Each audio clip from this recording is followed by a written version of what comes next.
Kali ini kita akan mereview film Hitman Agent 47.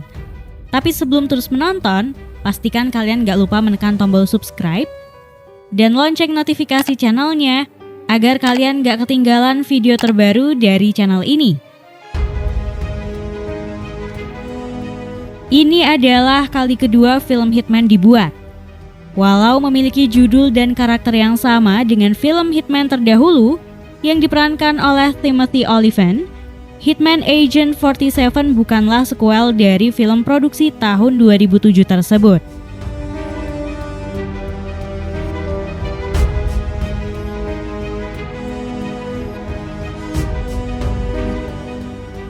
Hitman sendiri merupakan film yang diangkat dari serial video game terkenal berjudul sama. Hitman Agent 47 menceritakan kisah seorang pembunuh bernama Agent 47. Diperankan oleh Rupert Friend yang tergabung dalam sebuah organisasi bernama International Contracts Agency, disingkat ICA. Sebuah organisasi independen rahasia non-pemerintah yang memiliki misi untuk melenyapkan orang-orang penting tertentu di seluruh dunia. ICA diprakarsai oleh seorang ilmuwan genetika bernama Dr. Peter Livenko, diperankan oleh Ciarán Hinds, yang dengan kemampuannya mampu memberikan kekuatan, kecepatan, ketepatan, stamina, dan kepintaran berpikir jauh di atas manusia normal kepada subjek manusia yang sengaja dipersiapkan sebagai agents. Para agen yang diberikan tato, kode barcode, dan nomor pada masing-masing leher belakangnya ini juga dilatih secara khusus agar tidak memiliki rasa empati, cinta, sakit, bersalah, atau takut, agar dapat menyelesaikan misi-misi yang diberikan oleh ICA. Melihat bahaya yang akan ditimbulkan oleh proyek ini bila terus berlanjut, timbul rasa bersalah dalam diri Dr. Livenko yang lalu memutuskan untuk melarikan diri bersama istri dan anaknya, Karia. Sesuatu yang harus dibayar mahal oleh Dr. Livenko karena dianggap sebagai pengkhianat. Dr. Livenko kehilangan istri yang terbunuh saat melakukan pelarian dan harus terpisah dengan anak perempuannya, Karia, dan menghilang bersama rahasianya. Waktu berlalu hingga Karia dewasa dan segala keanehan mulai terjadi. Terutama ketika dirinya harus selalu merasa takut diikuti oleh seseorang. Dalam ketakutannya, Karia bertemu dengan pemuda yang mengaku bernama John Smith yang bekerja pada sebuah organisasi bernama The Syndicate. John berjanji akan menolong Karia. Untuk penggemar video gamenya, begitu menonton Hitman Agent 47 pasti langsung familiar dengan style film yang tampilkan. Film ini memang sengaja menggunakan beberapa elemen penting dalam video game. Seperti ketika Karia, diperankan oleh Hannah Ware, berjalan keluar dari bandara dengan menghindari kamera CCTV, ataupun ketika Agent 47 harus menyamar saat melarikan diri dalam suatu misi. Namun sayangnya, adegan aksi yang ditampilkan justru tidak terlalu memukau, malah terkesan biasa-biasa saja. Tidak banyak adegan aksi yang memorable di sini. Dari segi casting pemain, jelas film terdahulunya memiliki jajaran cast yang lebih baik.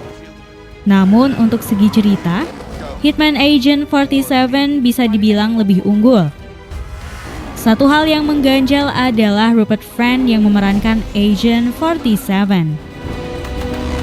Walau aktingnya tidak bisa dibilang jelek, tetap saja ada sesuatu yang salah dalam perannya sebagai seorang pembunuh profesional. Hal yang wajar mengingat aktor yang seharusnya memerankan Agent 47, Paul Walker, meninggal dunia karena kecelakaan tepat beberapa minggu sebelum syuting dimulai, yang membuat studio tidak dapat membatalkan jadwal dan terpaksa mencari penggantinya dalam waktu yang begitu singkat. Untuk penonton awam rasanya tidak sulit untuk mengikuti alur cerita film ini dan dapat menikmati adegan-adegan aksinya.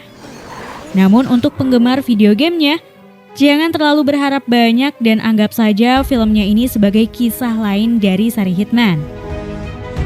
Sebut saja Hitman Agent 47 ini sebagai wujud keras kepala ataupun usaha menuntaskan rasa penasaran dari 20th Century Fox atas hak yang telah mereka beli 1 dekade yang lalu, Hitman. Sebelum reboot ini lahir, film pertamanya sendiri dapat dikatakan seperti butiran pasir di tepi pantai yang berhasil dibentuk menjadi sebuah istana, tapi dalam waktu singkat hilang ditelan ombak. Usaha latah yang walaupun sukses di segi finansial, tapi tidak berhasil mengikuti jejak sesama film yang bersumber dari video game seperti Resident Evil untuk menjadi sesuatu yang memorable.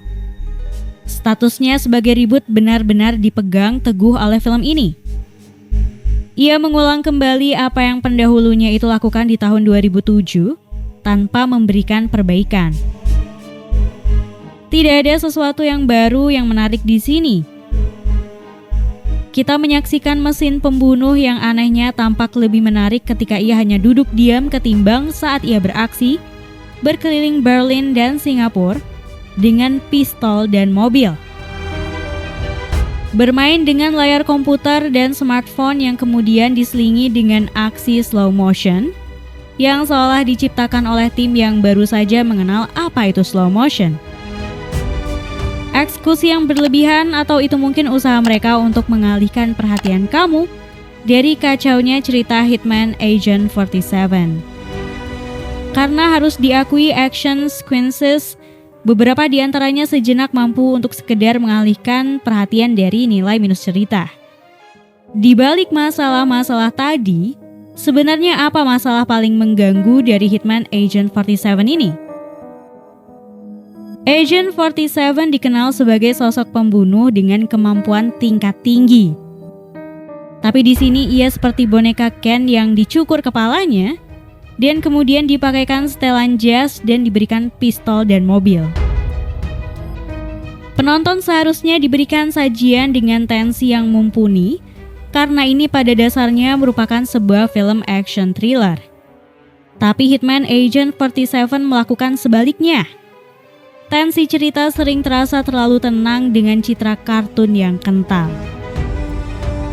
Tidak mengharapkan emosi untuk ikut terlibat dalam cerita, untuk menikmati adegan action saja, terkadang terasa sulit karena kualitas efek hingga stunt terasa kurang rapi dan seringkali terasa berlebihan.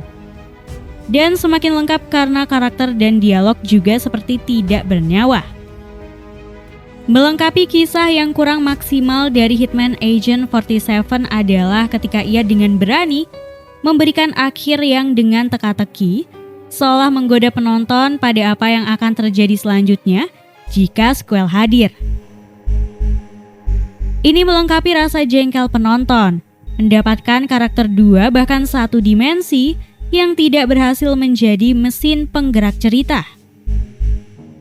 Menyaksikan eksposisi jelek dari skrip yang dangkal, kasar, dan kerap terasa kosong, kemudian dibumbui dengan eksekusi yang monoton sehingga menjadikan Hitman Agent 47 terasa miskin momentum. Menjadikan film ini sebagai film action thriller yang ompong, sebagai film action thriller yang tidak enak.